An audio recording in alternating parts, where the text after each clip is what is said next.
నేను నానబెట్టిన శనగబెళ్ళు. ఓకే, చూడండి ఇది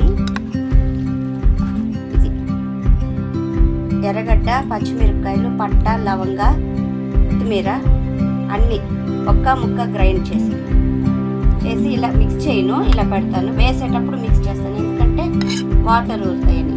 ఇంట్లో కొంచెం ఉప్పు వేసి వడ చేసి